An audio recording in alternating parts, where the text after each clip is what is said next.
un corazón engañoso y un camino digno de confianza. Y Proverbios 23:26 dice: dame, hijo mío, tu corazón, y miren tus ojos por mis caminos. Vamos a repetirlo todos, ¿ok? Dame, hijo mío, tu corazón, y miren tus ojos, ¿por qué?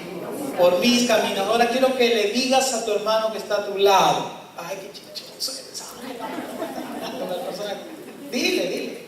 Y no solamente es para las personas que vienen por primera vez, es para ti mismo, es para los hijos también, es para los que están entendiendo, están viniendo acá. Entonces, digamos: dame, hijo mío, mira a tu hermano,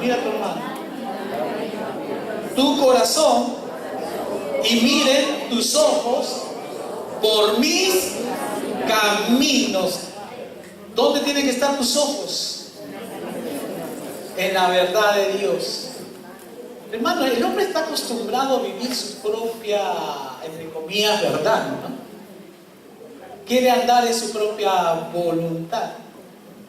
Apenas le quieres hablar del Evangelio, a mí me pasa, y últimamente me está pasando, que quiero hablarle el Evangelio a una persona que está totalmente desbocada, y no es que lo aborde, sino que llegamos al tema, y me dice: no me digas eso. Prácticamente casi rebuzna, ¿no? O sea, no. Quiere decir: no, pero eso no puede ser solamente la verdad, pues. ¿Qué me estás diciendo? Me dices soncera. No te estoy diciendo soncera, te estoy hablando de lo que Dios quiere. Dios quiere que vuelvas a Él. Dios no creó al hombre para ser independiente. ¿Sabías tú eso? Dios creó al hombre para ser dependiente de Dios. ¿Por qué? Porque el hombre se pierde. El hombre ya está perdido desde un inicio si no conoce a Dios y está apartado de Dios. Pero los hijos de Dios, si no entienden, se pierden. Tenemos una área que es el corazón, que es el corazón del hombre, en la cual se encuentra nuestra alma, nuestros sentimientos, nuestra voluntad, nuestras razones, y esta área de nuestra vida incluye todas estas cosas.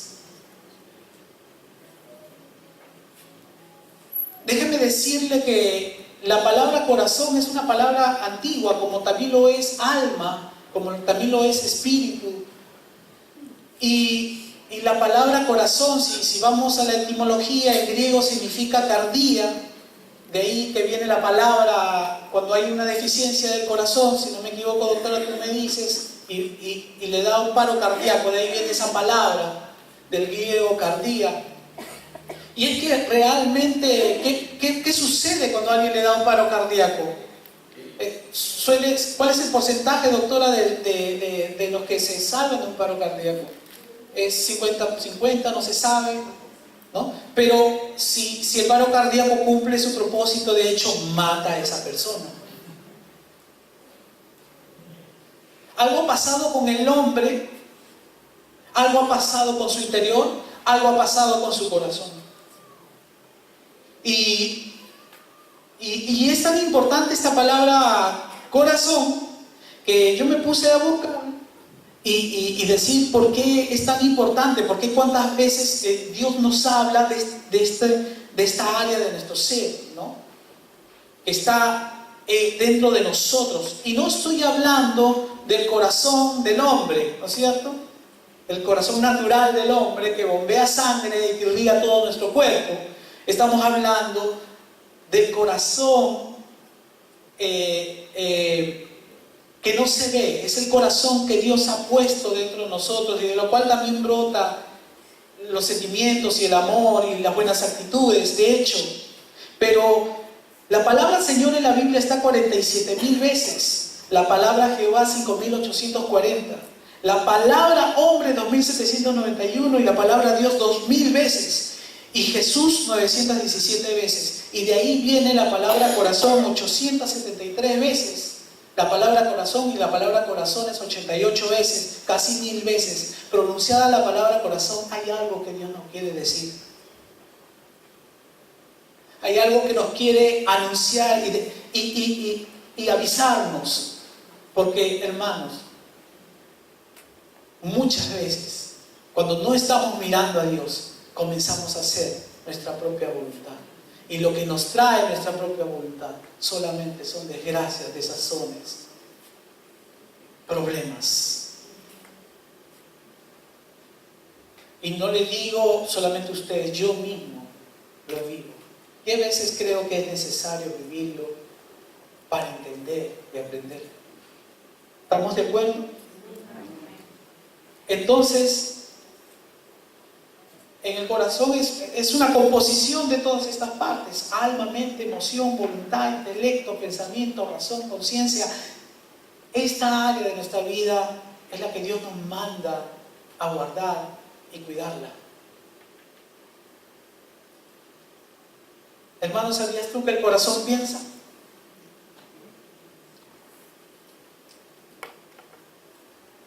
Quiero que vayamos a Mateo 9:4. Yo creo que te voy a sacar un poco del orden de lo que habíamos pensado.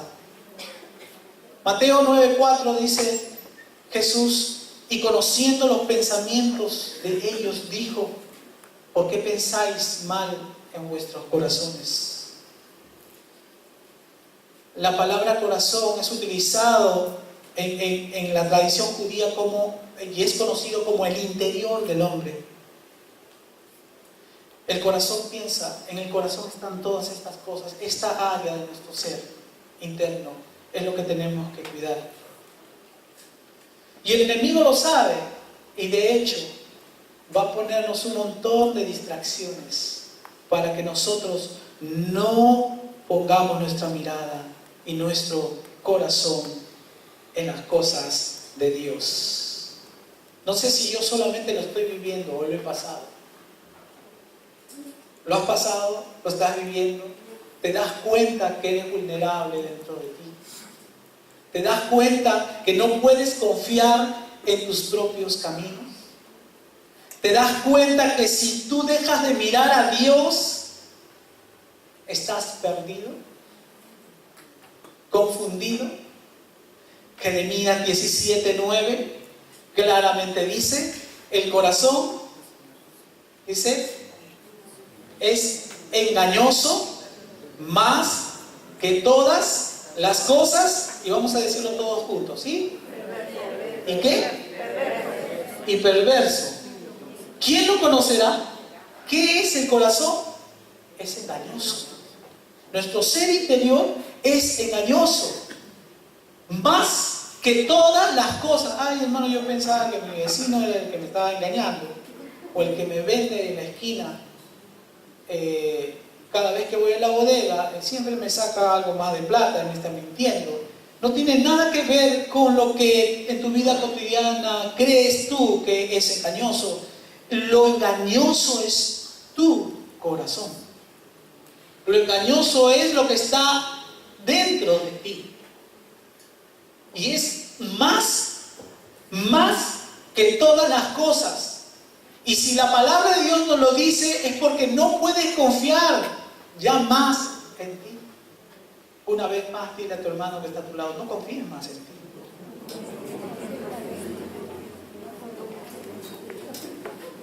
Si no, te lo voy a hacer recordar. Ahora dile perverso. No. Te estoy yendo muy lejos, ¿eh? Ok. A ver. Vamos por partes. Ciertamente el corazón es perverso. ¿Qué corazón? No, pero yo conozco gente que es un pan de Dios. Pues, no me vas a decir eso ahora. Yo he visto gente, sí, ciertamente tienen buenos comportamientos, tienen buenas actitudes, tienen muchas cosas que son dignas de ser nombradas, ¿no? Que se quite la ropa para dar al pobre, que lleve la comida a los que lo necesitan, y está bien, yo no digo que esté mal. Pero el corazón no deja de ser perverso. Y el corazón no deja de ser engañoso. Por eso es importante que oigas este mensaje. Tú que ya conoces y has gustado de la benignidad, perdón, no puedo pronunciar bien, benignidad del Señor. No puedes confiar en ti mismo. Este mundo te dice confía en ti. Tú lo puedes lograr. Y sale por la televisión, y sale por la revista, en el periódico, y ejemplos de gente que han alcanzado sus metas. Díganme si no lo ven a cada rato. Programas televisivos donde hay programas de baile, de canto. Tú tienes que lograr tus sueños. Tú tienes que lograr tus metas, ¿no? Y una vez que lo logras, este es digno de ser imitado. Esto es lo bueno. Y este mundo siempre te va a presentar cosas, apariencias, cosas que nos hacen creer, si no conocemos de la voluntad de Dios, nos hacen creer que son buenas. Y se han empecinado este mundo a que nosotros creamos en eso y que eso es todo. Este mundo nos engaña, pero tenemos dos cosas que nos quieren engañar: el mundo y nuestro corazón. Estamos rodeados, hermanos. ¿Qué hacemos? Necesitamos entender la palabra. Necesitamos escuchar la voz de Dios. Por eso Jesús dijo a sus discípulos: separados de mí, nada podéis hacer. Nada, absolutamente nada. No interesa qué pensamientos tengas. No interesa qué concepto, filosofía o religión tengas. Sin Él, nada podemos hacer. Amén. Qué hermoso es la obra que Dios ha hecho. El Evangelio nos abre los ojos y nos trae luz y nos trae entendimiento. Y es necesario, hermano, que te sometas a un discipulado. Disculpen que utilice esa palabra. Es decir, que participes de un discipulado, que te dejes enseñar. El corazón humilde es un corazón enseñable. Y es necesario que estés bajo a alguien para que no te ponga órdenes, sino para que te ayude a identificar los problemas de los cuales tu corazón te traiciona. Porque déjame decirte que nuestros corazones nos traicionan. Yo no sé, tal vez piensas, pobrecito Ángel, ¿no? O sea, a ti no te pasa. A todos nos pasa, de alguna u otra manera, ¿no es cierto? Entonces, nuestro corazón nos traiciona. Y no podemos ya más confiar en este ser interior, sino que debemos confiar en su palabra. A mí me llamó mucho la atención la historia de David. ¿Cuántos saben del rey David? Amén. Hermosa su historia, ¿sí o no? No, hermano, hasta que llega el capítulo 11 ya es un desastre, pero terrible. Pero ¿qué pasó con el rey David? El rey David fue ungido por el profeta Natán. ¿Ok? Fue destinado para ser rey en reemplazo de Saúl, que era rey de Israel en ese tiempo. Pero hay algo que Dios quiere hacer, quiere mostrarnos a través de la historia del rey David. Ungido, la Biblia lo describe como hermoso. Hombre que le agrada andar en la presencia de Dios.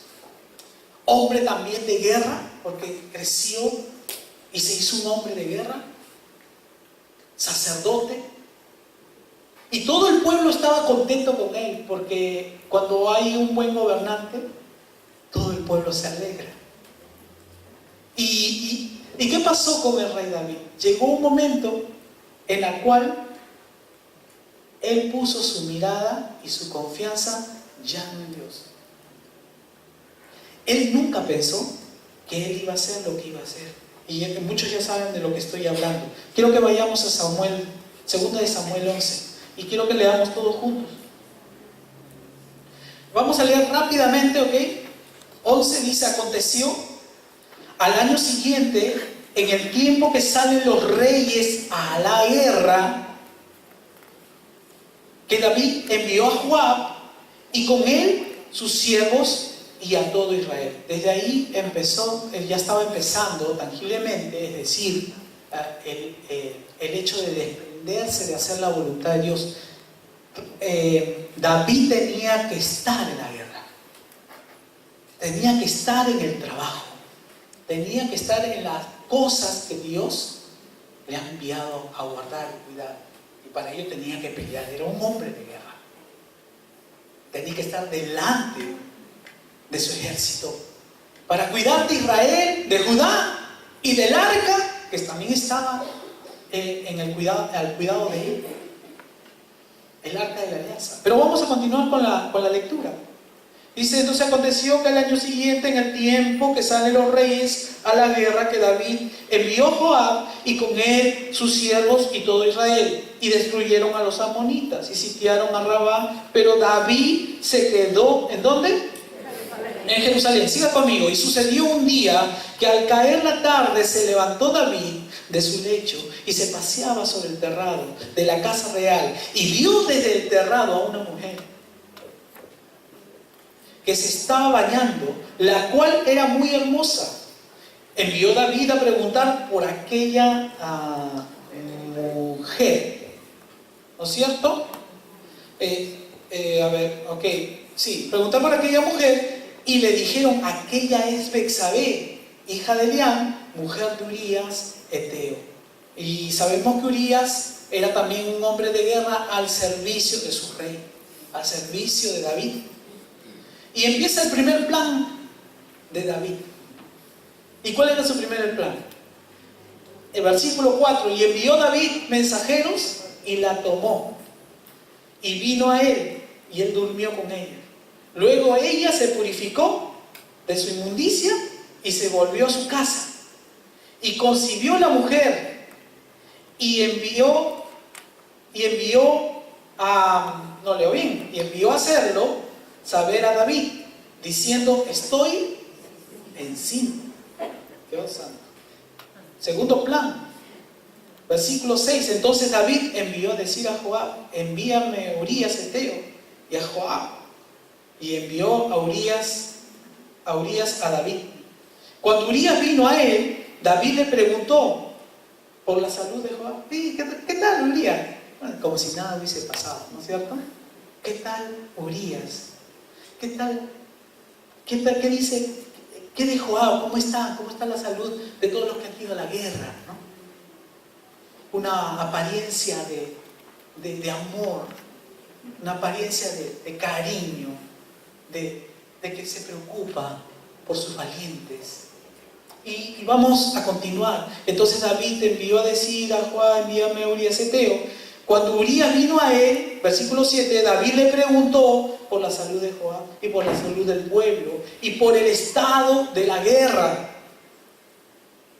Tercer plan, versículo 8.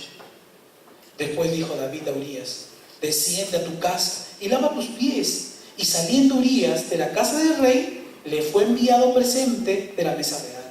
Mas Urías durmió a la puerta de la casa del rey con todos los siervos de su señor, y no descendió a su casa. Este era prácticamente el tercer plan de David: que vaya a su casa, que tenga intimidad con su mujer, ¿no? ¿Para qué? ¿Para qué creen ustedes? Para tapar. ¿Ah? Para tapar. Y yo sé que a muchos de Dios le está hablando, pero ya, estás perdonado. No temas, Dios nos viene a condenar. Estamos hablando de este tema no para condenar, sino para poder descubrir cómo somos en nuestro interior. ¿Continuamos? ¿Sí? Dice: mas Urías durmió a la puerta de la casa del rey con todos los siervos, versículo 9, de tu señor, y no descendió a su casa. E hicieron saber esto a David, diciendo: Urías no ha descendido a su casa. Y dijo David a Urías: ¿no has venido de camino? ¿Por qué pues no descendiste a tu casa? Le salió mal el plan. ¿Qué pasaba con David? ¿Qué sucedió con su ser? ¿Qué sucedió? ¿Qué pasaba con su corazón, con su alma? No tenía conciencia. Urías respondió a David: el arca de Israel y Judá están bajo tiendas, y mi señor Joab y los siervos de mi señor en el campo. Y había yo de entrar en mi casa para comer y beber y dormir con mi mujer. Por mi vida tuya y por mi vida de tu alma, que yo no haré tal cosa. Creo que Urías lo tenía más claro que David. Estaba el arca de la alianza y ellos tenían que cuidar de esta arca. ¿Qué representa el arca? La presencia de Dios.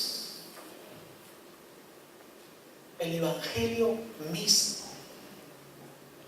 Las cosas de Dios. Urías estaba en las cosas de Dios o no. Él era consciente de su trabajo. Y eso es lo que pasa cuando nos desconectamos de las cosas de Dios. Automáticamente nos unimos a las cosas de nuestro corazón y de nuestra voluntad. Y ahí comienza el declive. Y el enemigo quiere que permanezcas en eso para que tú te pierdas y sufras y padezcas y no puedas ser feliz. Llegas a la iglesia, no puedes ni sonreír ni alabar al Señor.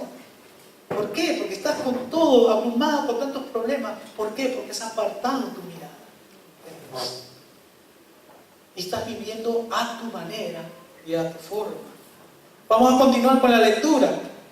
Nos quedamos en el versículo 11. Urías respondió a David que él tenía que cuidar del arca. No puede ser, no hay gente que cuide, yo voy a cuidar. Él era consciente de eso. Versículo 12. Y David dijo a Urías: quédate aquí aún hoy, y mañana te despacharé. Y se quedó Urías en Jerusalén aquel día y el siguiente. Y David lo convidó a comer y a beber con él hasta embriagarlo. Comienza a usar otro plan. Estaba desesperado David, no sabía qué hacer. Y él salió a la tarde a dormir en su cama con los siervos de su señor, mas no descendió a su casa. Le estaba haciendo la vida imposible Urías a David. David decía: todo lo tengo arreglado, todo lo puedo manejar, pero ¿cómo es Dios? ¿No es cierto? David no se iba a escapar del Señor. Y esto me emociona, porque bueno, yo también lo he vivido, ¿no? Me pasaba. Y nadie se escapa del Señor. Muchas veces vas a querer hacer planes y formas para no venir a la iglesia, por ejemplo, para no escuchar la palabra, para no dejarte discipular, para no dejarte enseñar. Oye, Ángel, pero yo soy humilde, yo entiendo. No, humilde es el que se deja enseñar, el enseñable. Ese es humilde. Es el que reconoce que tiene necesidad de Dios y que no confía en sí mismo. Entonces, 14. Venida la mañana, escribió David a Joab una carta, la cual envió por mano de Urías, y escribió en la carta diciendo: poned a Urías al frente, en lo más recio de la batalla. Ya era la cereza en la torta, ¿no? Ya ves, con esta no me falla. Esta no me falla. ¿A cuántos he puesto yo por ahí? A que muera, ¿no? Y Urías al frente de la batalla, en lo más recio de la batalla, y retiraos de él para que sea herido y ¿qué? Muera. Comenzó a cavilar un asesinato en el corazón. Pero Ángel de rey David no era ungido en la presencia de Dios, danzaba y bailaba, y tenemos canciones que hablan de que Jesús danzaba, giraba, prorrumpía, es decir, sobreexageradamente danzaba y todos lo veían en la presencia del Señor y el pueblo estaba en paz y estaba feliz con su rey. Pero ¿qué pasaba con el corazón del rey? Ahora lo estamos viendo. Entonces, versículo 16, así fue que cuando Joab sitió la ciudad, puso a Urías en el lugar donde sabía que estaban los hombres más valientes. Y saliendo luego de la ciudad, pelearon contra Joab y cayeron algunos del ejército de los siervos de David. Y murió también Urías. ¡Wow! Entonces envió Joab e hizo saber a David todos los asuntos de la guerra.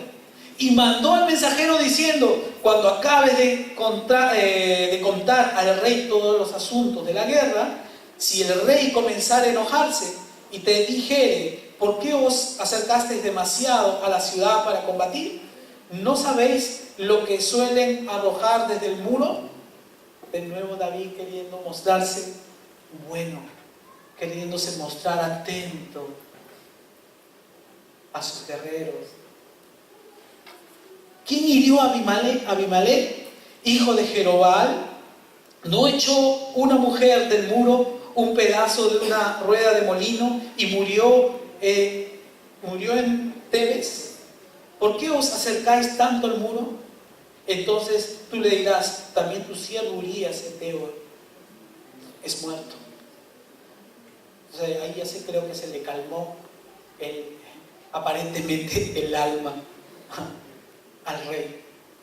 Fue el mensajero y llegando contó a David todo aquello a que Jehová le había enviado.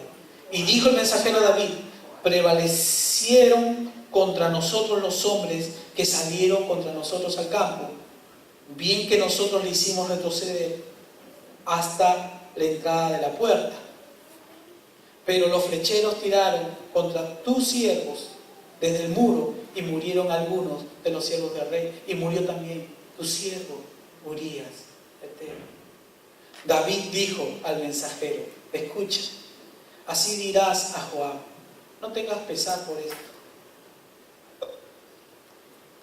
Es como, no sé si han visto de los muñecos ventrílocos cuando se le cae la mandíbula, ¿no?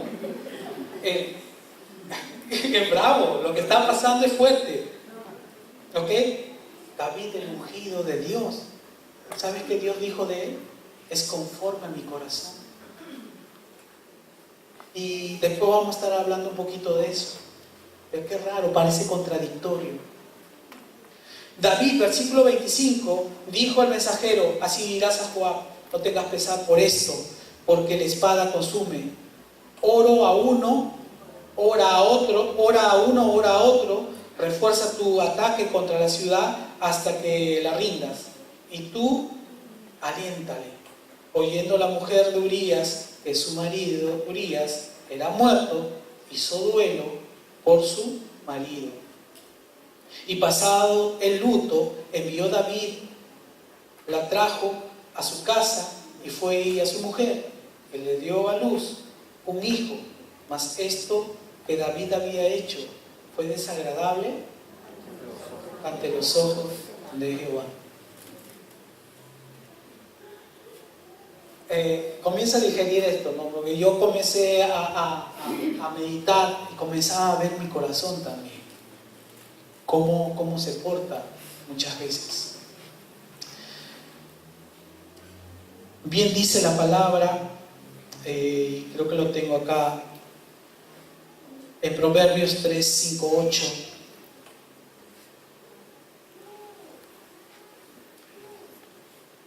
Fíate de Jehová de todo tu corazón y no te apoyes en tu propia prudencia. Reconócelo en todos tus caminos y Él enderezará tus veredas. Y no seas sabio en tu propia opinión. Teme a Jehová y apártate del mal. ¿Qué es el mal? El mal no tiene nada que ver con las cosas que tú estás viviendo. Y es por eso que Dios habló de que David era conforme a su corazón. ¿Por qué David era conforme a su corazón? Pero hizo terrible cosa. Porque Dios dijo algo de él. Yo me buscaré un rey, y este rey hará todo lo que yo le pida. Él ya conocía su corazón. Era un corazón que ya Dios lo conoce. Y ciertamente más adelante nos podemos dar cuenta que David se arrepiente de lo que había hecho. No sucedió lo mismo tal vez con Saúl o con otros personajes, pero en el caso de David sí. David entendía la obra de Dios, pero llegó un momento que se desconectó totalmente de hacer la voluntad de Dios. ¿Cuándo se desconecta una persona de hacer la voluntad de Dios? Cuando comienza a confiar en su ser interior, cuando comienza a confiar en su corazón, cuando comienza a decir no, comienza a negociar las cosas de Dios. No, pero yo necesito hacer esto, yo necesito hacer el otro. Tú necesitas de Dios, tú no necesitas otra cosa. Así es. Tú necesitas escuchar su palabra y dejarte enseñar. Ese es el humilde. Ese es el corazón que Dios busca, que Dios quiere preparar. Entonces, ¿qué pasó? ¿Por qué el interior de David estaba así? Y ya sabemos qué pasó en el Génesis, ¿no es cierto? ¿Por qué el corazón del hombre, el interior del hombre es tan perverso, tan malo, tan inclinado hacia el mal? Por eso Pablo decía, ¿qué haré con este cuerpo de muerte? Porque las cosas que no quiero, eso hago. ¿Él sabía su condición o no sabía su condición? Claro que sí. Pablo sabía que no podía confiar en sí mismo. Y todos conocemos lo poderoso que fue Pablo en Cristo. Pero no podía confiar. ¿Cuánto más nosotros? Amén. ¿Cuánto más nosotros? ¿Qué pasó en el Génesis? Génesis 3. Si podemos ir a Génesis 3, por favor.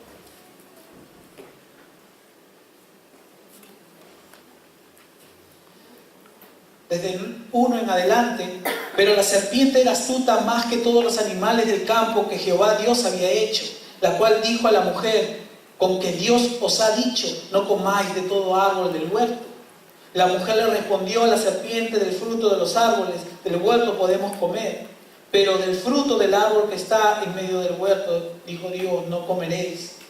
De él ni lo tocaréis porque para que no muráis. ¿No es cierto? Entonces la serpiente dijo a la mujer, no moriréis, le dijo una mentira, sino que sabe Dios el día que comáis, de él serán abiertos vuestros ojos y seréis como Dios, sabiendo el bien y el mal. Y vio la mujer que el árbol era bueno para comer. Ella comenzó a confiar en sus ojos y ya no en la voz de Dios. ¿No es cierto? Y que era agradable ¿a qué? A sus ojos. La palabra ojos, cuando la Biblia habla de los ojos, habla del entendimiento del hombre. Y el árbol codiciable para alcanzar la sabiduría. Y tomó de su fruto y comió.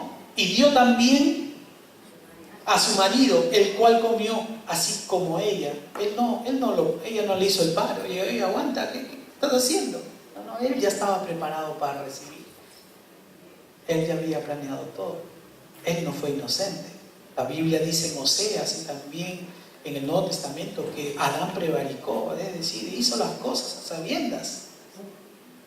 Por eso el pecado de Adán fue terrible. ¿Qué hizo el pecado de Adán? ¿Qué hizo el pecado, este primer pecado? Destruyó al hombre, desbarató el interior del hombre. Y desde ahí, todo hombre que entra después de Adán, entra con un corazón corrupto, Sí, corrupto. Ángel, pero veo tanta gente haciendo cosas buenas. Eso es apariencia. Eso no salva, eso no transforma y no cambia a nadie. Dios vino a anunciar la verdad. Y la verdad es que todo hombre conozca quién es su Hijo Jesucristo. Entonces fueron abiertos los ojos de ambos y conocieron que estaban desnudos. Entonces cosieron hojas de higuera y se hicieron delantales. Comenzaron ellos a cubrirse, ¿no es cierto? A taparse. Ay, qué vergüenza, hijo, qué vergüenza, ¿cómo estoy así? Y se taparon, crearon una forma de cubrirse. Más Dios se encargó de quitarles esas cosas y les puso unas pieles para que se cubriesen. O sea, hubo un sacrificio de un cordero o de un animal y hizo pieles para que ellos se cubrieran.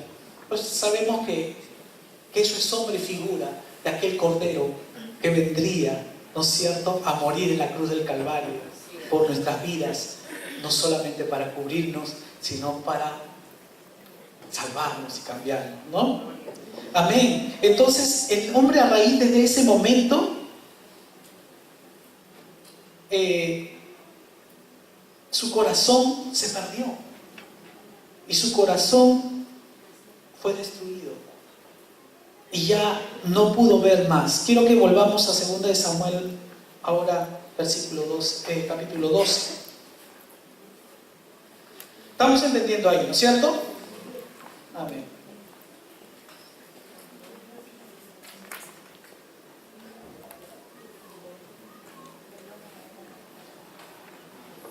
Capítulo 12, versículo 1 en adelante. Jehová envió a Natán a David y viniendo a él le dijo, había dos, ¿sí? ¿Estoy bien? 2 de Samuel. ¿Sí? Había dos hombres en una ciudad, el uno rico y el otro pobre. Natán el profeta busca a David para reportarle un caso. ¿Ok? Y mira lo que hace Natán. Porque Dios está pendiente de David o no está pendiente. Dios no se desentiende de su hijo que se ha desenfocado. Mira la misericordia de Dios. Pero ahora vamos a hablar de él.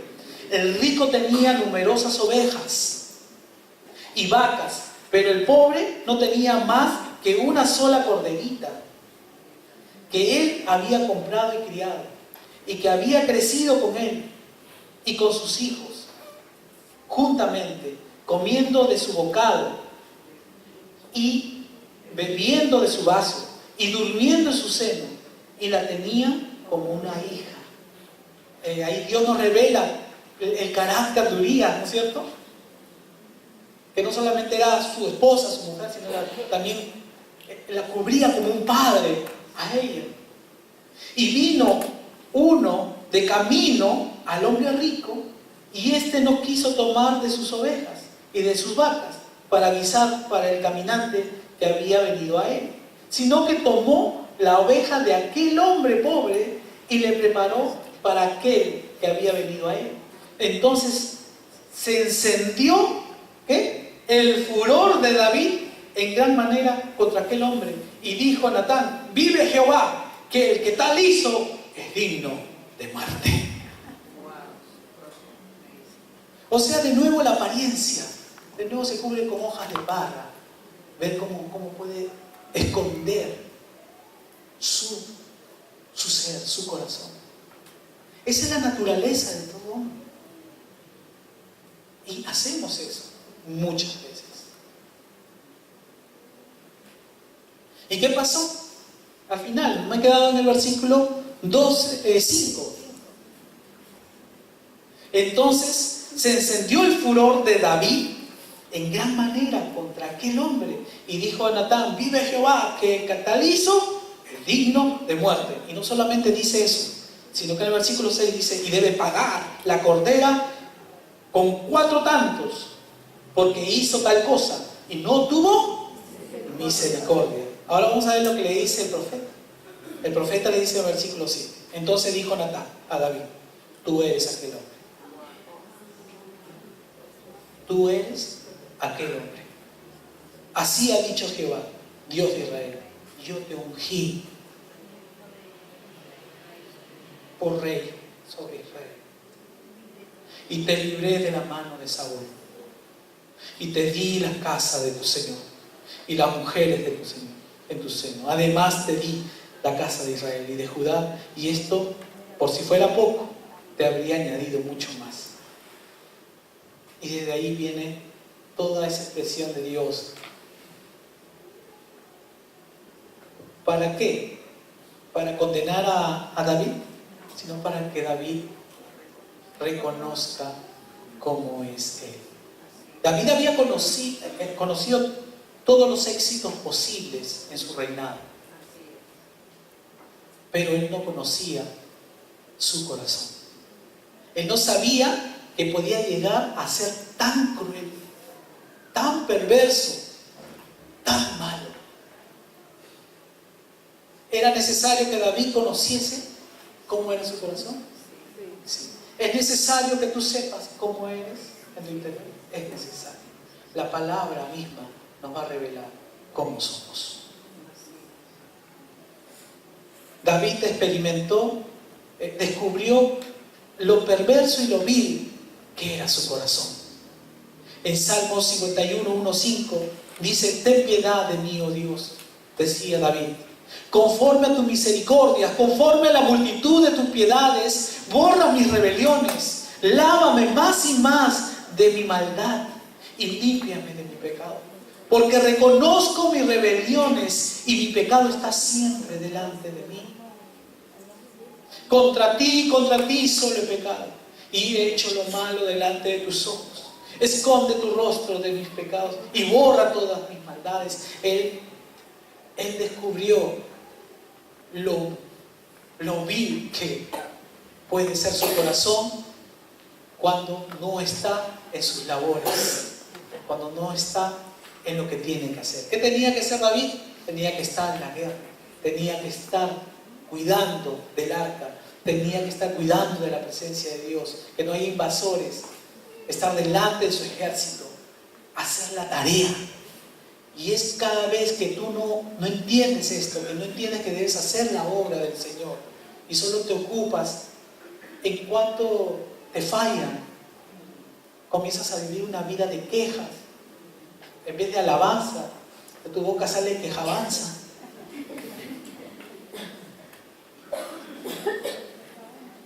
Y no entiendes que Dios no te llamó para eso. Dios te llamó para que busques de Él y entiendas su voluntad. Lo que los hombres no ven, que no ven la obra que Dios ha hecho desde el principio hasta el final. Tienes que ver el Evangelio y tienes que dejar que el Evangelio haga su obra en ti. ¿Qué pasó con David? Experimentó también la apariencia. Él comenzó a cubrir todo lo que podía. Yo me imagino un vidrio y él tras del vidrio y todo el mundo le ve poniendo hojas. Ver cómo puede cubrir todo lo que había hecho. Pues nada queda oculto delante del Señor, ¿no es cierto? Ahí él experimentó esa apariencia en Proverbios 16, 18. En 2 Samuel 12, 5 dice: entonces se encendió el furor de David en gran manera, ya lo habíamos leído, contra aquel hombre, y dijo a Natán: vive Jehová, que tal hizo, es digno de muerte, ¿no? Se indignó David. ¿Cómo podemos llegar a ser, disculpen hermanos, cuando nos desconectamos de Dios, podemos llegar a ser hipócritas, actores, nos transformamos en actores? Estoy bien. ¿Cómo estás? Estoy bien. Y no pasa nada. Puede pasar 1 año y 2 años, siempre está bien. Y gloria a Dios porque siempre está bien. Pero a lo que me refiero es que tienes que entender que Dios sigue trabajando con tu vida y va a llegar un momento que tengas que decir: descubrí esto de mi corazón e hice lo malo.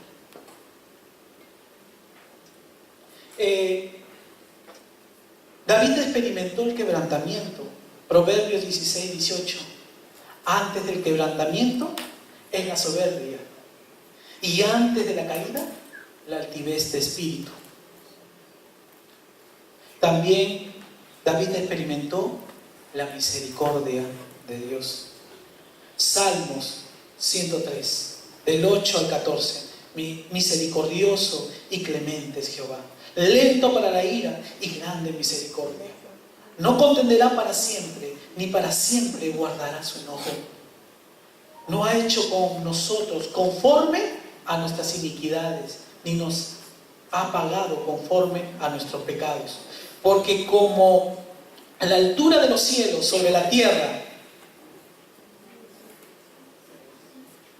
engrandeció su misericordia sobre los que le temen. Cuanto está lejos el oriente del occidente, hizo alejar de nosotros nuestras rebeliones. Como el padre que se compadece de los hijos, se compadece Jehová de los que le temen. Porque Él conoce, ¿qué? Y vamos a repetir ese versículo. Porque Él conoce nuestra condición. ¿Se acuerda de que somos? Polvo. Hermanos, es así.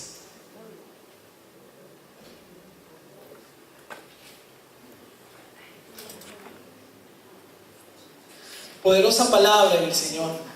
Y nos hace ver y nos revela cómo somos. ¿No? Nadie podemos escapar de esto. Amén. Quiero por favor que Alex pueda estar aquí entre nosotros. Y si no me olvido,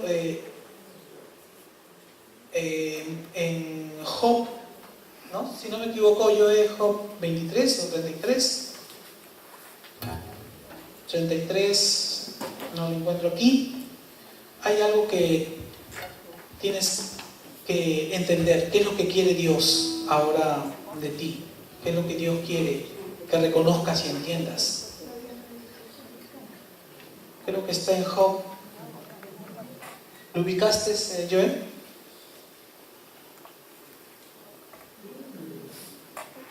Job 33, creo que es.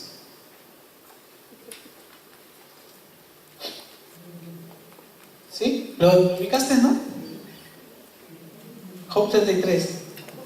Ahí está. No, esa no es. No sé qué número era.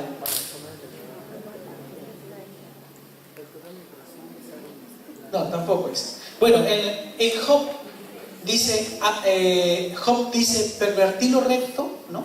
E hice lo malo, ¿no? Y dice, para que mi alma no vaya al sepulcro, ¿no? A la muerte, ¿no?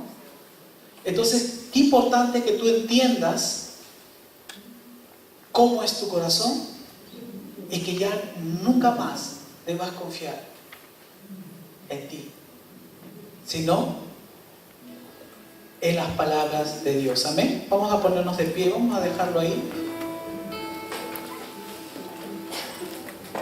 David decía en el Salmo 51:10, cree en mí un corazón limpio y renueva un espíritu recto dentro de mí. También decía David, examina, oh Dios, y conoce mi corazón, pruébame y conoce mis pensamientos, y ve si hay en mí camino de perversidad, y guíame en el camino eterno.